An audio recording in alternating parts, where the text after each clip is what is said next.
Bismillah ar-Rahman ar-Rahim. Donc aujourd'hui, nous allons aborder le deuxième chapitre, ou le troisième, parce que le premier sur chimie organique, le deuxième sur le corps noir, maintenant le troisième, une partie d'interaction, de rayonnement avec la matière. Alors, c'est l'effet photoélectrique. Bon, donc vous savez, en résumé, qu'est-ce que c'est que l'effet photoélectrique? Un rayonnement d'une énergie suffisante, capable d'arracher des électrons sur un matériau.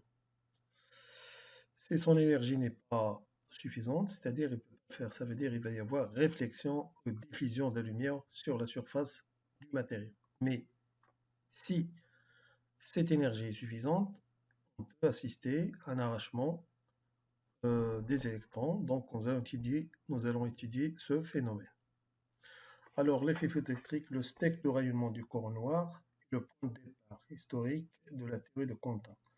Et en l'absence d'une excellente connaissance de thermodynamique statistique, ne peut vous convaincre totalement de l'aspect corpusculaire de la lumière.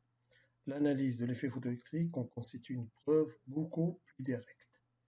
Alors, l'effet photoélectrique donc, a été découvert par hasard par Heinrich Hertz.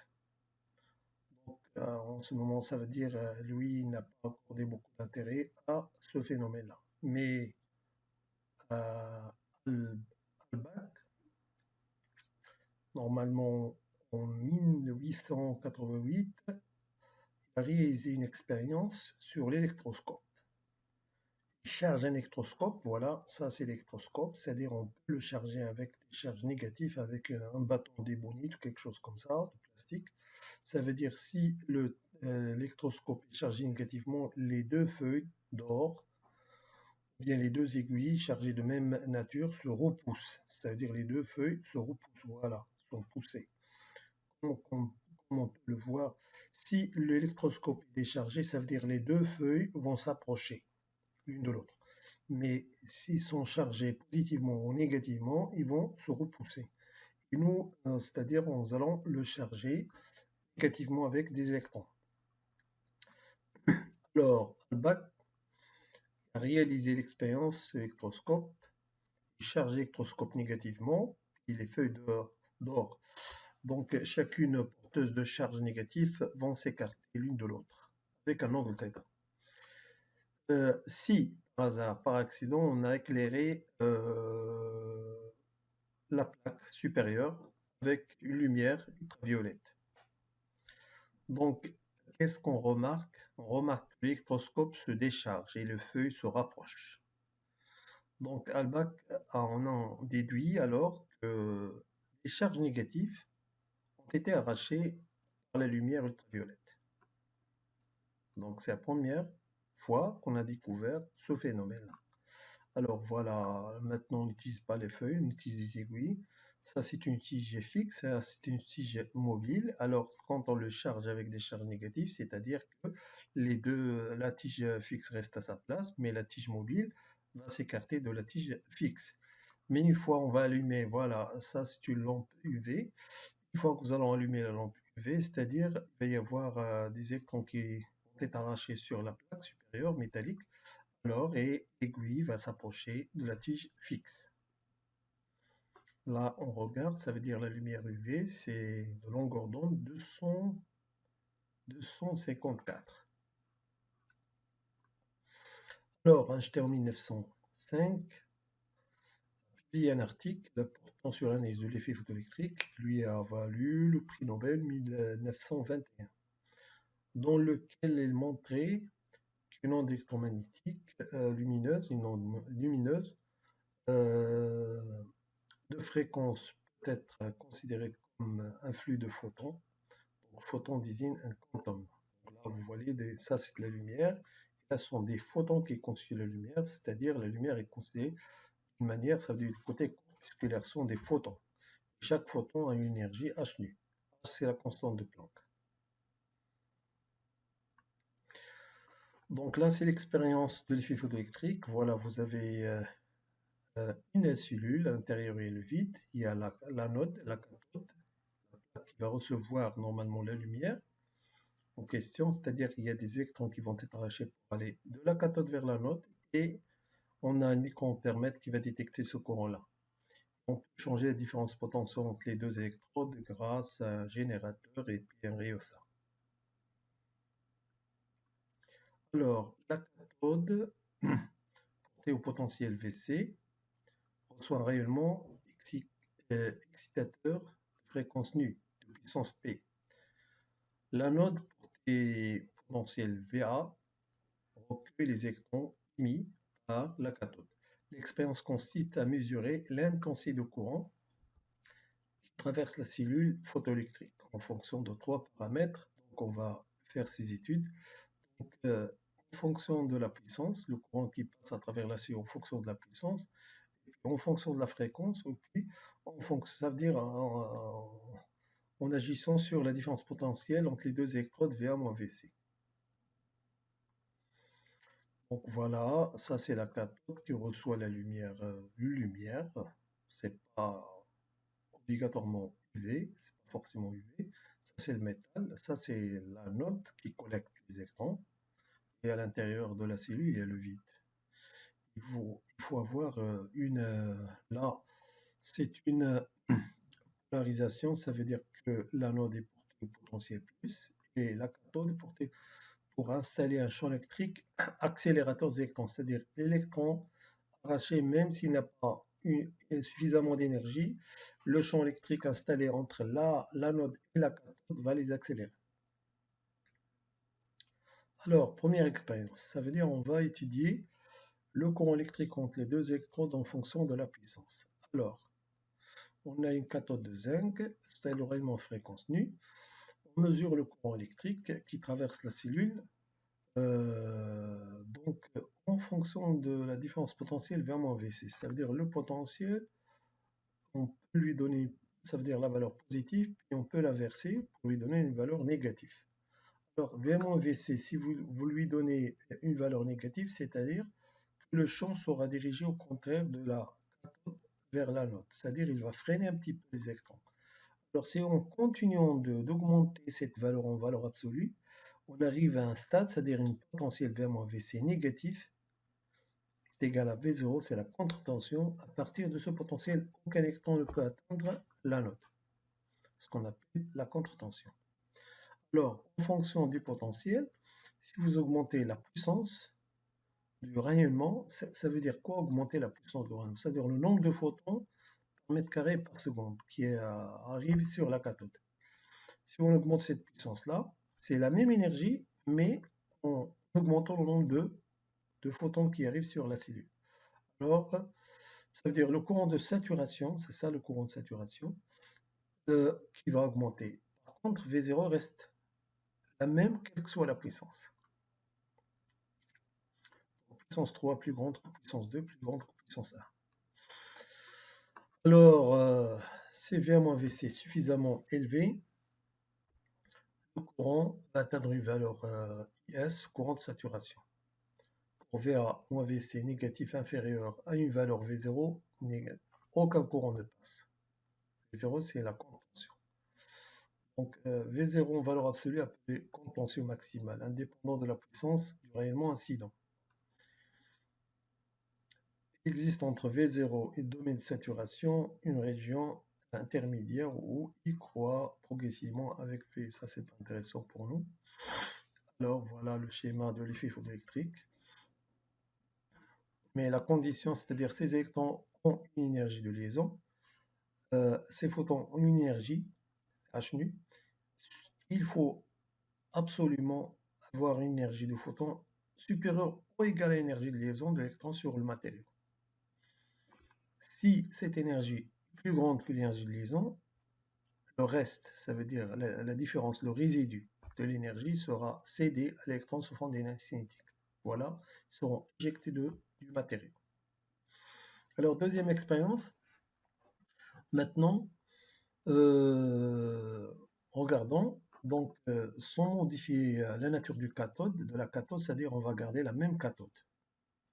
Alors, on va changer les photons, c'est-à-dire l'énergie du photon, H nu.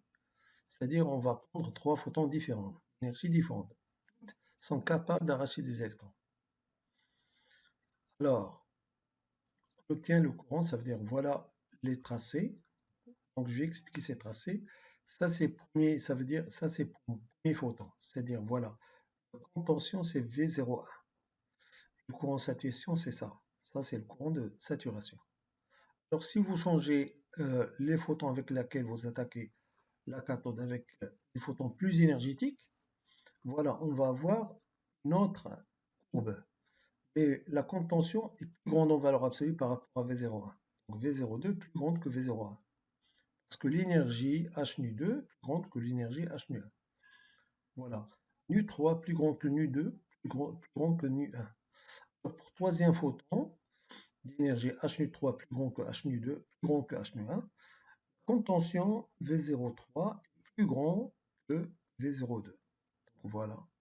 Chaque fois, on a un potentiel d'arrêt différent, une valeur absolue plus grand. Et le courant de saturation, c'est pas intéressant. Ça dépend du nombre de photons. Donc, si la fréquence nu est inférieure à une fréquence nu S, seuil, appelé fréquence seuil, aucun courant ne traverse. Ça veut dire si les photons d'énergie inférieure que l'énergie de liaison c'est H nu S. Nu S, c'est la fréquence seuil. D'accord?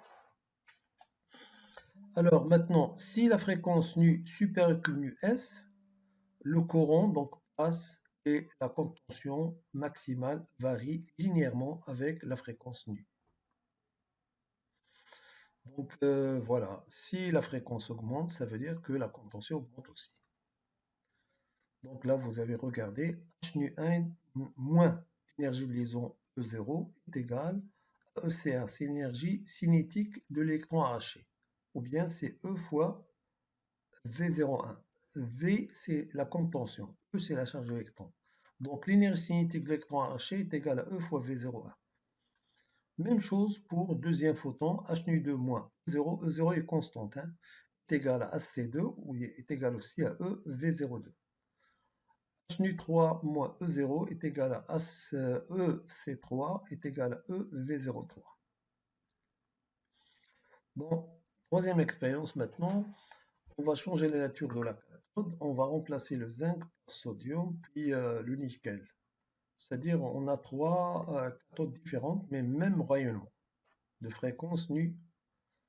Et la fréquence seuil, nu S, varie avec le potentiel V0, bar. V0, valeur absolue. C'est à la contention, en fonction de nu.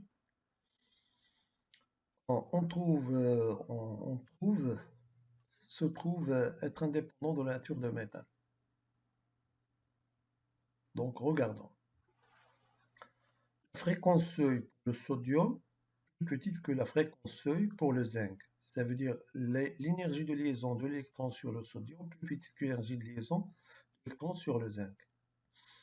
Ça veut dire que la contention pour le même photon, c'est inverse. Ça veut dire si celui-là est plus petit, ça veut dire la contention plus grande, et vice-versa. Donc voilà, ça c'est la fréquence. Et ça, c'est la valeur absolue de, normalement, la valeur absolue de la contention. Bon, donc ceci, on va le comprendre très bien quand on va faire des exercices. Donc, on mesure le temps qui s'écoule entre le début de l'éclairement et le passage du courant. C'est autour de 10 à puissance 500, on ne s'intéresse pas à ceci. Donc, l'électromagnétique transporte l'énergie. Donc, il communique aux électrons de la cathode une énergie pour les éjecter. Les électrons accélérés dans un champ électrique règnent entre la cathode et l'anode, qui règnent donc entre les deux électrodes. Donc l'anode ils vont atteindre l'anode. Cette dernière assure le passage du courant électrique. C'est-à-dire, voilà la lumière qui arrive, qui reste les électrons qui atteignent l'anode. Voilà le courant électrique. Donc le sens du courant électrique est le sens opposé de déplacement des électrons. Saturation du courant, ça on l'a étudié, ça veut dire si on a V-VC qui est normalement positif, on va avoir le courant qui va saturer, c'est le courant de saturation.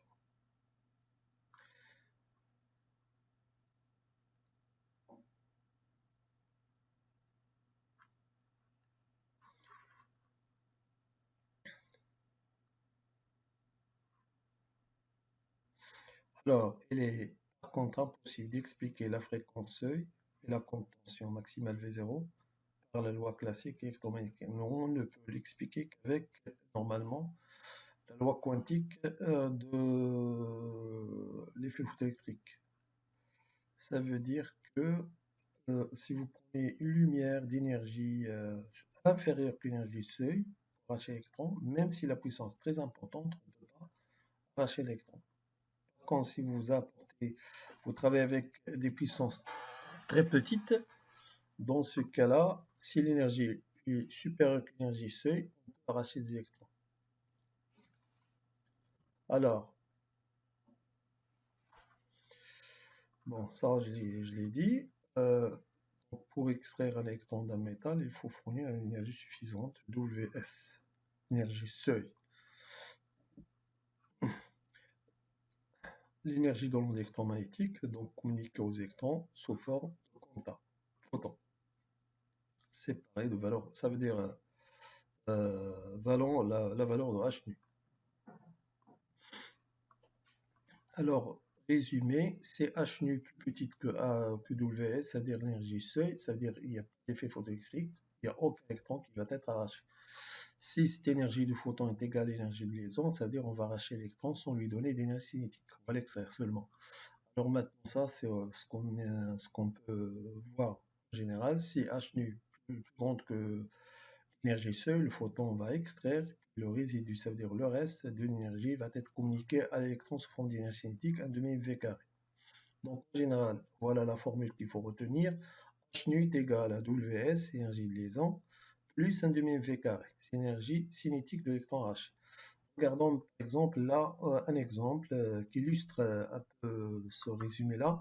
Vous avez une cathode de potassium d'énergie de liaison 2,0 électronvolts, donc qui est nécessaire pour arracher l'électron. Alors, si vous avez un photon d'énergie 1,77 électronvolts plus petite que 2, ça veut dire rien ne se passera, nos électrons, ça veut dire nos électrons.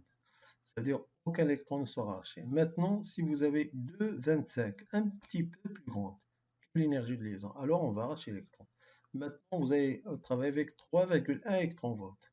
Ça, c'est la lumière verte, ça, c'est la lumière violette ou la bleue. Donc là, on va arracher de la même façon que là. Ça, seulement ici, Vmax c'est 2,9 et là, Vmax c'est 6,2, 10 à puissance 5, 10 à puissance 5 par seconde. Donc, le reste d'énergie sera cédé à l'électron sous forme d'énergie cinétique.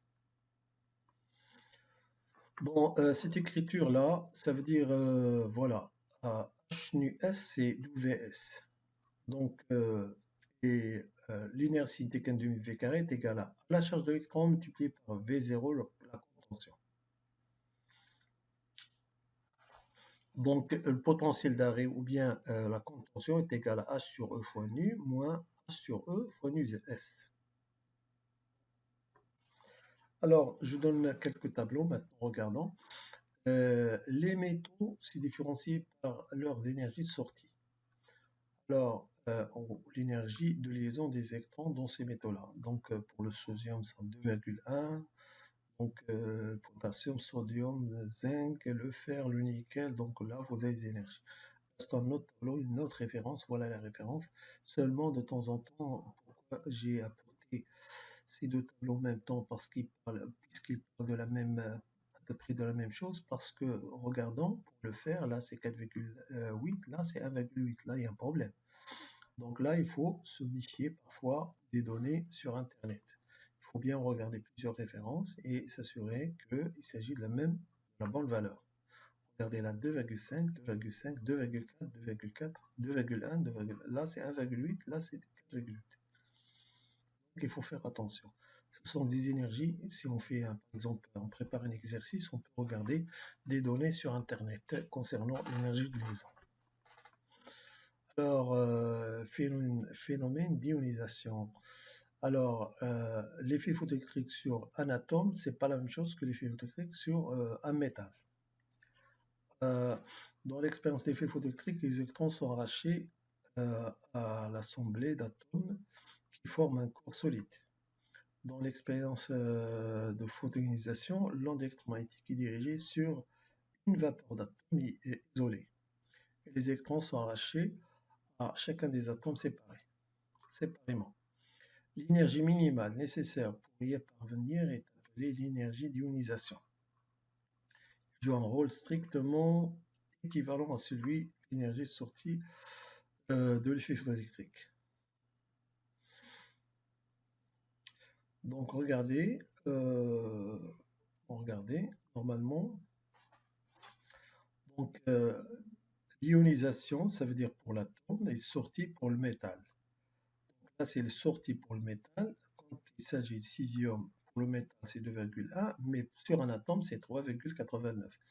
Alors, l'énergie d'ionisation sur un atome, c'est pas la même chose que sur un métal, même s'il s'agit de la même nature. Césium, césium. Alors, sodium, regardez là, pour l'atome, c'est 5,14, alors que pour le métal, c'est 2,5. Donc là, c'est une remarque à faire. L'ionisation, c'est pas la même chose que l'énergie de... Normalement, l'énergie d'ionisation, c'est pas la même chose que l'énergie de sortie. Donc là, quelques données pour avoir une idée sur les lumières. Ça veut dire, voilà, pour le césium, qui sont les lumières qui sont capables d'avoir effet photoélectrique sur ces métaux-là. C'est-à-dire sur le potassium, c'est à partir du jaune, sur le beryllium, à partir du vert, sur le zinc, c'est l'UV, le cuivre, c'est l'UV. Alors, pour le césium, c'est jusqu'au à peu près rouge, hein, et sont capables d'arracher des électrons sur le césium. Donc voilà. Alors, pour finir, donc, nous sommes en train d'étudier l'interaction rayonnement-matière, le rayonnement avec la matière.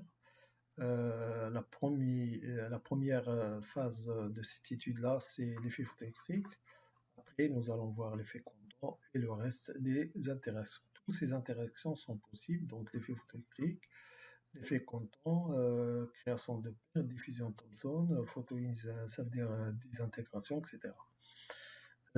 Merci pour votre assistance et votre attention et à la prochaine, Inch'Allah.